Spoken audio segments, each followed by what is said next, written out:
تمام طالبات کتابیں کھول لیں۔ بسم اللہ الرحمن الرحیم۔ تعلیم دین کورس بنات سال اول، حدیث مبارکہ کا سبق ہے زاد الطالبین، اور حدیث نمبر 12 سے ہے الدنیا سجن المؤمن و جنت الکافر۔ یہاں سے سبق ہے۔ چونکہ سہ ماہی امتحان ہوا تھا اور سہ ماہی امتحان کے بعد پھر تعطیلات تھی، کچھ اور مصروفیات کے بعد آج دوبارہ سبق کا الحمدللہ آغاز کیا جا رہا ہے۔ تو یہ حدیث مبارکہ دنیا سجن المؤمن و جنت الکافر، یہاں سے انشاءاللہ آج سبق پڑھایا جائے گا۔ بسم اللہ الرحمن الرحیم۔ قال رسول اللہ صلی اللہ علیہ وسلم الدنیا سجن المؤمن و جنت الکافر۔ جناب رسول اللہ صلی اللہ علیہ وسلم کا ارشاد مبارک ہے کہ دنیا یہ مومن کے لیے قید خانہ ہے اور کافر کے لیے جنت ہے۔ ترجمہ آپ نے سنا، دوبارہ ترجمہ سن لے اس حدیث مبارکہ کا کہ جناب نبی کریم صلی اللہ علیہ وسلم نے ارشاد فرمایا الدنیا سجن المؤمن و جنت الکافر۔ سجن کہتے ہیں قید خانے کو، جیل خانے کو۔ فرمایا کہ دنیا یہ مومن کے لیے قید خانے کی مانند ہے، و جنت الکافر، اور دنیا یہ کافر کے لیے جنت کی مانند ہے، جنت کی طرح ہے۔ ترجمہ بالکل واضح ہے۔ اب اس حدیث مبارکہ میں حضور علیہ السلام نے دنیا کو مومن کے لیے قید خانہ کیوں قرار دیا اور دنیا کو کافر کے لیے جنت کیوں قرار دیا؟ علماء نے اس کی کئی وجوہات اور اسباب لکھے ہیں کہ مومن کے لیے دنیا کس طرح سے قید خانہ ہے۔ تو ایک وجہ علماء نے اس میں یہ لکھی ہے کہ دنیا مومن کے لیے قید خانہ اس لیے ہے کہ جس طرح قید خانے میں ایک قیدی محدود زندگی گزارتا ہے، آزادانہ زندگی نہیں گزار سکتا، اپنی مرضی والی زندگی 100% حدود اور قیود ہوتے ہیں، اسی طرح ایک صاحب ایمان بھی اس دنیا میں پابند زندگی گزارتا ہے، اپنی مرضی والی زندگی نہیں گزارتا، بلکہ یعنی اللہ پاک کی مرضیات پر چلتا ہے۔ اور ایک صاحب ایمان کی اس دنیا میں زندگی گزارنے کے کچھ حدود اور قیود اور آداب ہے۔ بعض چیزیں وہ ہیں جس سے شریعت نے منع کیا، بعض چیزیں وہ ہیں جس کا شریعت نے حکم دیا، اوامر و نواہی جسے کہا جاتا ہے۔ تو جن کا حکم دیا اس کو بجا لانا ہے، وہ اعمال دنیا میں کرنے ہیں، وہ کام دنیا میں کرنے ہیں۔ جن کاموں سے روکا ہے ان کاموں سے دنیا میں رکنا ہے۔ تو جس طرح قید خانے میں ایک قیدی پابند زندگی گزارتا ہے اور قید خانوں کے اصول کا پابند ہوتا ہے، اسی طرح ایک صاحب ایمان بھی دنیا میں پابند زندگی گزارتا ہے، اپنی من مرضی والی زندگی نہیں گزارتا، بلکہ اللہ پاک کے احکامات کے مطابق زندگی گزارتا ہے اور پابند رہ کر زندگی گزارتا ہے۔ دوسری وجہ علماء نے یہ لکھی کہ حضور علیہ السلام نے جو تشبیہ دی کہ دنیا مومن کے لیے قید خانہ ہے، اس کی ایک وجہ یہ ہے کہ جس طرح ایک قیدی وہ کبھی قید خانے میں اپنا دل نہیں لگاتا، قید خانے میں دل نہیں لگاتا، چاہے اس کو کتنی ہی سہولتیں دے دی جائے۔ آپ کو معلوم ہے کہ قید خانے میں بھی پھر کیٹیگریاں ہوتی ہیں، کلاسز ہوتی ہے، اللہ پاک سب کی حفاظت فرمائے وہاں جانے سے، لیکن وہاں کلاسز ہوتی ہے، بھئی اے کلاس ہے، بی کلاس ہے، سی کلاس ہے، مختلف درجات ہوتے ہیں، کسی میں سہولیات زیادہ ہیں، کسی میں اوسط ہے، کسی میں کم ہے۔ لیکن بہرحال قید خانہ جتنی ہی سہولیات والا کیوں نہ ہو، کتنی ہی اس میں سہولیات کیوں نہ فراہم کی جائے، لیکن بہرحال وہ قید خانہ ہی کہلاتا ہے۔ اور کبھی بھی قیدی قید خانے میں اپنا دل نہیں لگاتا، بلکہ وہ ہر صورت میں چاہتا ہے کہ کچھ بھی ہو جائے لیکن مجھے آزاد فضا میں جانے کا موقع مل جائے اور میں کسی طریقے سے اس قید خانے سے رہائی پالوں، اس قید خانے سے مجھے نجات مل جائے۔ ہر قیدی کی یہ خواہش ہوتی ہے، وہ اپنا دل نہیں لگاتا۔ کبھی بھی دیکھا نہیں ہوگا کہ قید خانے میں قیدی جو ہے وہاں دل لگا کے بیٹھ جائے، وہاں اپنے لیے کچھ یعنی ایسا معاملہ کرے جس طرح دنیا میں ہم اپنے لیے اسباب پیدا کرتے ہیں، تعمیرات کرتے ہیں۔ قیدی سمجھتا ہے کہ بھئی یہ اب عارضی ہے، مجھے اپنے گھر جانا ہے، بالآخر آزادی ملے گی، تو وہ اپنا دل کبھی بھی وہاں نہیں لگاتا، بے چین ہوتا ہے آزادی کے لیے۔ اسی طرح ایک صاحب ایمان بھی دنیا میں کبھی دل نہیں لگاتا، اس کا دل دنیا میں نہیں لگا ہوتا، اس کا دل آخرت میں لگا ہوتا ہے، اللہ پاک سے ملاقات کا خواہش مند ہوتا ہے، اور اپنے ابدی اور ازلی گھر جو اللہ پاک نے ایمان والوں کے لیے رکھا ہے جنت، وہ اس کی نعمتوں کا متمنی اور منتظر ہوتا ہے، جنت میں جانے کا متمنی ہوتا ہے۔ دوسری وجہ آپ کو سمجھ میں آ گئی ہوگی نا، تو جس طرح قیدی کبھی قید خانے میں دل نہیں لگاتا، اسی طرح ایک صاحب ایمان کبھی بھی دنیا میں اپنا دل نہیں لگاتا، بلکہ وہ آخرت کی زندگی کو ہمیشہ مد نظر اور پیش نظر رکھ کر زندگی گزارتا ہے، اور اسے یہ احساس اور اندازہ ہوتا ہے کہ دنیا کی زندگی تو عارضی ہے۔ جس طرح آپ دیکھتے ہیں نا کہ قید خانے کی زندگی بھی قیدی اس کو عارضی سمجھتا ہے، کسی کو بھی 6 مہینے قید ہو گئی، کسی کو سال ہو گئی، کسی کو 2 سال ہو گئی، کسی کو 10 سال ہو گئی، جتنی بھی ہے، لیکن وہ انتظار کرتا ہے، اور اسے اندازہ ہے کہ میں اپنی قید کی مدت پوری کروں گا اور زندگی ہوئی تو واپس اپنے گھر جاؤں گا۔ تو دنیا میں بھی ایک صاحب ایمان جس کا اللہ پاک سے تعلق مضبوط ہوتا ہے، اللہ پاک سے تعلق جڑا ہوا ہوتا ہے، وہ اپنی آخرت کی زندگی کے دن گنتا ہے، وہ انتظار کرتا ہے کہ اس دنیا کے قید خانے سے کب میری جان چھوٹے گی، اور کب میں اپنے رب سے جا کر ملاقات کروں گا، اور کب میں آخرت کی نعمتوں کو حاصل کروں گا۔ 2 وجوہات امید ہے آپ کو سمجھ میں آ گئی ہوگی۔ تیسری وجہ علماء نے یہ لکھی، دنیا کو جو قید خانے سے تعبیر کیا، دنیا سجن المؤمن، اس کی وجہ یہ ہے کہ جب ایک صاحب ایمان آخرت میں جائے گا اور اس کے لیے جنت کا فیصلہ ہوگا، اور وہ جنت میں جائے گا اور جنت کی نعمتوں کو دیکھے گا، چاہے اس نے دنیا میں کتنی ہی عیش والی زندگی گزاری ہو، کتنی ہی راحت آرام اور آسائش والی زندگی گزاری ہو، لیکن جب وہ جنت کی نعمتوں کو دیکھے گا تو ان نعمتوں کے مقابلے میں اسے وہ دنیا کی نعمتیں اور وہ دنیا قید خانہ معلوم ہوگی۔ وہ کہے گا بھئی یہ تو میں، اصل تو یہ ہے، وہ تو قید خانہ تھا۔ جیسے ایک انسان قید بامشقت سے اور قید کی سخت زندگی سے اپنے گھر واپس آتا ہے، اسے دنیا ایسے معلوم ہوتی ہے جیسے جنت میں آ گیا ہوں۔ تو اسی طریقے سے ایک جنتی جب جنت میں جائے گا، دنیا میں چاہے اس نے کتنی ہی عیش والی اور راحت والی زندگی گزاری ہو، لیکن دنیا کی نعمتوں کو جب، آخرت کی نعمتوں کو، جنت کی نعمتوں کو جب وہ دیکھے گا، اس کے مقابلے میں اسے دنیا کی یہ نعمتیں، دنیا کی یہ راحتیں یا آسائشیں تو قید خانہ معلوم ہوگی کہ وہ کیا چیز تھی، وہ تو قید خانہ تھا، میں قید خانے سے چھوٹ کر آیا ہوں۔ تو یہ 3 وجوہات علماء نے لکھی جس کی بنا پر دنیا کو مومن کے لیے قید خانہ قرار دیا۔ وجنت الکافر، اور فرمایا دنیا کافر کے لیے جنت کی مانند ہے۔ کافر کے لیے جنت کیوں قرار دی؟ اس میں بھی یہی اسباب اور وجوہات اگر آپ پہلے سمجھ گئے کہ ایمان والوں کے لیے دنیا قید خانہ کیوں ہے، اگر اب وہ سمجھ گئے تو یہ بھی سمجھ میں آ جائے کافر کے لیے جنت کیوں ہے۔ کہ جس طرح انسان جنت پہ کوئی پابندی نہیں ہوتی، انسان پر آزادی والی زندگی گزارتا ہے، تو کافر اس دنیا کو بھی بس اپنے لیے جنت تصور کرتا ہے، اپنی مرضی والی زندگی گزارتا ہے، عیاشی والی زندگی گزارتا ہے، آزادانہ زندگی گزارتا ہے، حالانکہ ایسا نہیں ہونا چاہیے۔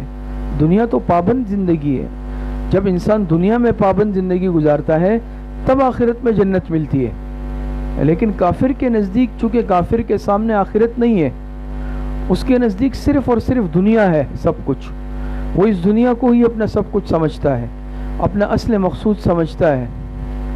تو وہ دنیا میں کیا کرتا ہے؟ دنیا میں آپ دیکھتے ہیں نا کافروں کو، جو دل چاہتا ہے کرتے ہیں، جس جگہ اپنی خواہش پوری کرنا چاہے کرتے ہیں، حلال حرام کی تمیز نہیں، جائز ناجائز کی تمیز نہیں، محرم نامحرم کی تمیز نہیں، حرام مشروبات پینا، حرام غذا کھانا، حرام جگہ پہ اپنی شہوت پوری کرنا، جہاں دل چاہے جس وقت دل چاہے، یہ جانوروں والی زندگی ہے۔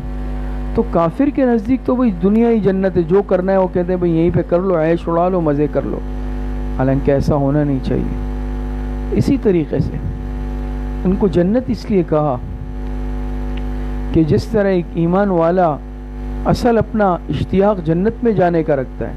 ایمان والے کا دل جنت میں اٹکا ہوا ہوتا ہے، وہ جنت کی زندگی کو چاہتا ہے، وہ جنت میں جانا چاہتا ہے، جنت میں رہنے کو ہمیشہ پسند کرتا ہے۔ تو کافر اس دنیا میں ہمیشہ رہنا پسند کرتا ہے۔ کافر کا دل ہمیشہ دنیا کی زندگی میں اٹکا ہوا ہوتا ہے، وہ موت کو سخت ناپسند کرتا ہے، وہ آخرت میں جانا ہی نہیں چاہتا۔ اس کا مقصد یہ ہے کہ بس یہ دنیا کی زندگی طویل سے طویل تر ہو جائے اور مجھے ہمیشہ یہی رہنا نصیب ہو جائے تو اچھا ہوگا۔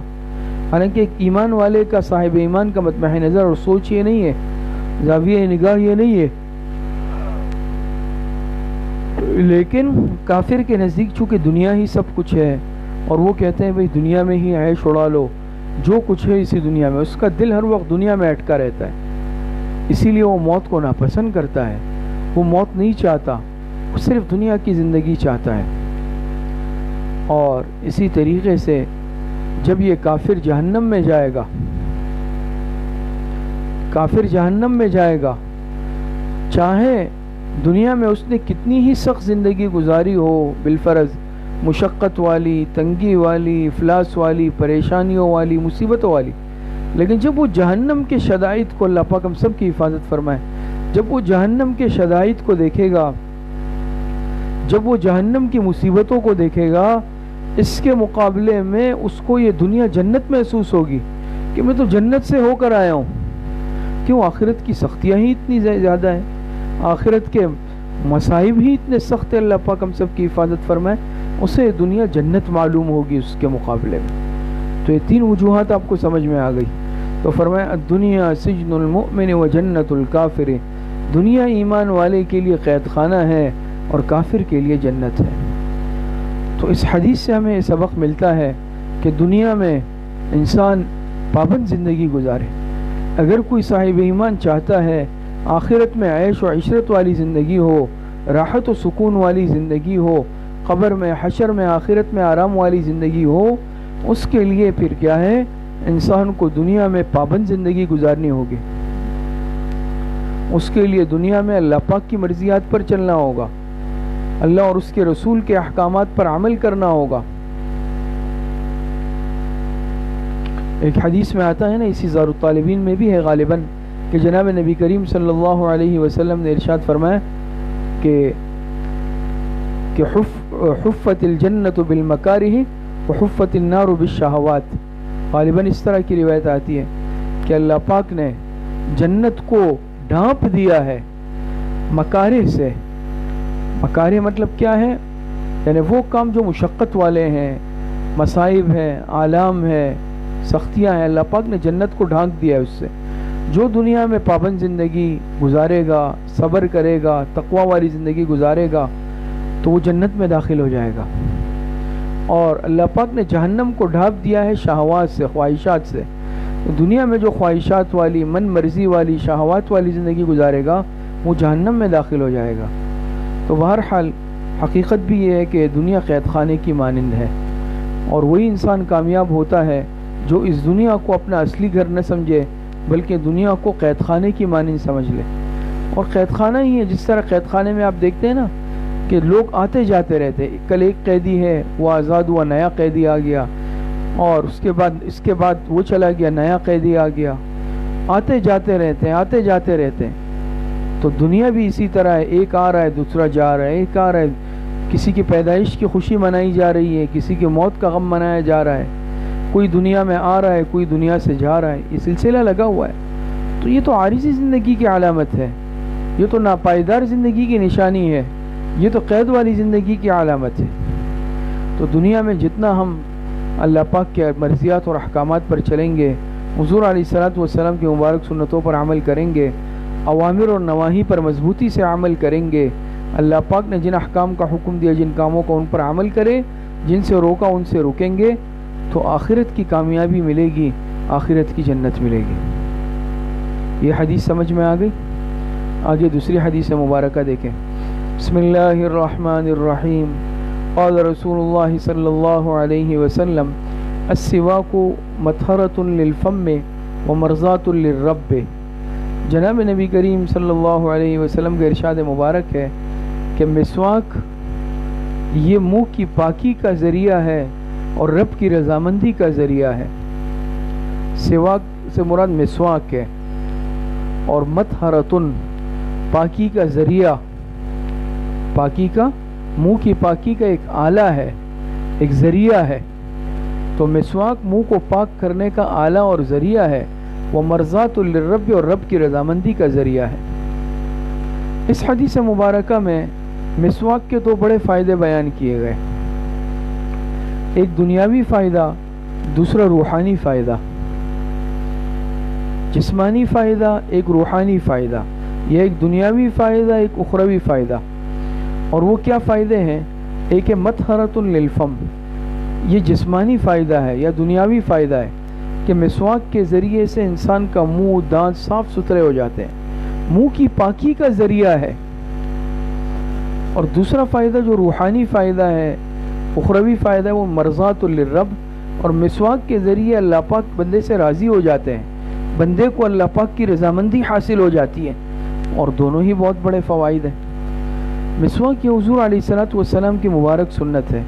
آپ علیہ الصلوۃ والسلام نے پوری زندگی مسواک پر عمل فرمایا، اور آپ علیہ السلام فرماتے ہیں، حدیث میں آتا ہے نا کہ لولا ان اشق علی امتی لامرته بالسواک علی کل صلاۃ، اس طرح کے الفاظ آتے ہیں کہ اگر مجھے اپنی امت پر مشقت کا خوف نہ ہوتا، تنگی کا خوف نہ ہوتا، تو میں اپنی امت کو حکم دیتا، یعنی واجب ہو جاتی کہ وہ ہر نماز کے وقت مسواک کرے وجوبی طور پر۔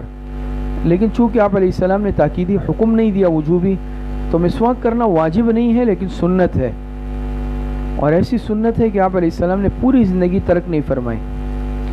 یہاں تک کہ روایتوں میں آتا ہے نا، بخاری شریف کی روایت بھی ہے کہ جناب نبی کریم صلی اللہ علیہ وسلم کا جب دنیا سے رخصت ہونے کا وقت آیا، دنیا سے پردہ فرمانے کا وقت آیا، حضرت عائشہ رضی اللہ عنہا کی گود میں آپ علیہ السلام کا سر مبارک رکھا ہوا تھا۔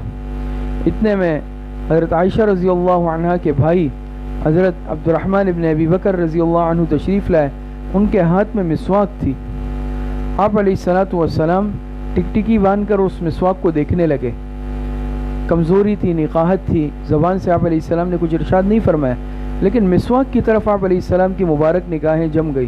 حضرت عائشہ رضی اللہ عنہ مزاج شناس تھی، سمجھ گئی کہ آپ علیہ السلام کو مسواک کی طلب ہے۔ آپ نے حضرت عبد الرحمن سے وہ مسواک لے لی اور اپنے منہ میں نرم کر لی، اور نرم کر کے حضور علیہ الصلوۃ والسلام کو دی۔ آپ علیہ السلام نے اس طرح مسواک فرمائی جیسے ایک صحت مند اور تندرست آدمی مسواک کرتا ہے۔ دنیا سے جاتے وقت بھی آپ مسواک فرما رہے، اور صرف نمازوں سے وضو سے قبل نہیں کہ نماز کے لیے جب آپ وضو فرما رہے تو مسواک، نمازوں سے قبل بھی مسواک فرماتے تھے، آپ نیند سے جاگتے تھے تب بھی مسواک فرماتے تھے، جب آپ آرام کے لیے لیٹنے سے پہلے بھی مسواک فرماتے تھے۔ آپ علیہ السلام کا کثرت سے معمول تھا مسواک کرنے کا، تو حضور علیہ السلام کی بڑی بابرکت سنت ہے۔ اور ایک اور روایت میں آتا ہے نا کہ وہ نماز جو مسواک کر کے پڑھی جائے، وہ اس نماز پر جو بغیر مسواک کے پڑھی جائے 70 درجے فضیلت رکھتی ہے، 70 گنا زیادہ فضیلت رکھتی ہے۔ کوئی معمولی بات تو نہیں ہے، اور ایسی کوئی مشکل چیز بھی نہیں ہے، ہر جگہ دستیاب ہے، اور بہت مناسب قیمت پر ہر انسان خرید سکتا ہے مسواک۔ لیکن جہاں دیگر سنتوں میں آج ہم کمی اور کمزوری کر رہے ہیں، غفلت کا شکار ہے، افسوس کے ساتھ کہنا پڑتا ہے، حقیقت یہ ہے، پہلے اپنے آپ کو مخاطب کرتا ہوں کہ مسواک کی سنت کو بھی آج ہم نے تقریباً ترک کر دیا۔ بہت کم خوش نصیب بندے اور خوش قسمت انسان ہیں جو مسواک کا اہتمام کرتے ہیں، اور مسواک کے جہاں اخروی اور دینی فائدے آپ کے سامنے آئے، وہاں اس کے بے شمار دنیاوی فوائد بھی ہیں۔ اخروی فائدہ تو سب سے بڑا یہ ہے نا، روحانی فائدہ، کہ اللہ پاک اس بندے سے راضی ہو جاتے ہیں، اور جب یہ نماز پڑھتا ہے وہ بغیر مسواک کے نماز پر 70 گنا زیادہ فضیلت رکھتی ہے، 70 گنا زیادہ فضیلت رکھتی ہے اس پر۔ اور بہت سارے جسمانی فائدے بھی ہے، علماء نے لکھا ہے، جو انسان مسواک کا عادی ہوتا ہے کبھی اس کے دانت خراب نہیں ہوتے، دانت متاثر نہیں ہوتے، مسوڑے صحت مند رہتے ہیں، معدہ طاقتور رہتا ہے۔ یہ مسواک جب انسان کرتا ہے نا، جدید تحقیق سے ثابت ہوا ہے کہ اس کے ذریعے ایک لعاب انسان کے معدے میں جاتا ہے، اور اس کی وجہ سے معدہ بھی مضبوط ہوتا ہے اور کھانا فوراً ہضم ہو جاتا ہے۔ تو جو انسان مسواک کا عادی ہوتا ہے اس کا معدہ جو ہے مضبوط ہوتا ہے، معدے کا مریض نہیں بنتا، بینائی تیز ہو جاتی ہے، اور مرتے وقت کلمہ اللہ پاک نصیب فرماتے ہیں۔ مسواک کے بہت زیادہ فوائد ہیں، اور اس میں ایک بات اور سمجھ لیں کہ دیکھیں، ایک ہے مطلقاً صفائی ستھرائی، یہ ایمان کا حصہ ہے۔ حدیث میں آتا ہے نا، آپ علیہ السلام نے فرمایا طہور شطر الایمان، صفائی ایمان کا حصہ ہے، صفائی کو ایمان کا حصہ قرار دیا گیا ہے، نصف ایمان قرار دیا گیا۔ اور ایک ہے مسواک کرنا، تو صفائی میں پورے جسم کی صفائی بھی شامل ہے، غسل کرنا، وضو کرنا، نہانا، اپنے آپ کو صاف ستھرا رکھنا، لباس صاف ستھرا۔ دانتوں کی صفائی بھی صفائی کا ایک عمل ہے، حصہ ہے کہ انسان دانت بھی صاف رکھے۔ جس طرح انسان اپنے جسم کو صاف رکھتا ہے، لباس کو صاف رکھتا ہے، اسی طریقے سے انسان اپنے دانتوں کی بھی صفائی کرے مستقل۔ تو اب اگر انسان دانتوں کی صفائی کر رہا ہے لیکن اس کے لیے ٹوتھ پیسٹ، برش استعمال کر رہا ہے، اس کا کیا حکم ہے؟ تو اس میں ایک بات سمجھ لیں اچھی طرح کہ اگر کوئی ٹوتھ پیسٹ استعمال کرتا ہے، بالکل استعمال کر سکتا ہے برش، ٹوتھ پیسٹ، اس سے صفائی کی سنت ادا ہو جائے گی، لیکن مسواک کی سنت ادا نہیں ہوگی۔ صفائی کی سنت ادا ہو جائے گی کہ اس نے صفائی ستھرائی کا اہتمام کیا، دانت بھی صاف ہو جائیں گے، لیکن مسواک کی جو مبارک سنت ہے جس پر اجر ملتا ہے، وہ ثواب نہیں ملے گا، کیونکہ اس نے مسواک کا استعمال نہیں کیا۔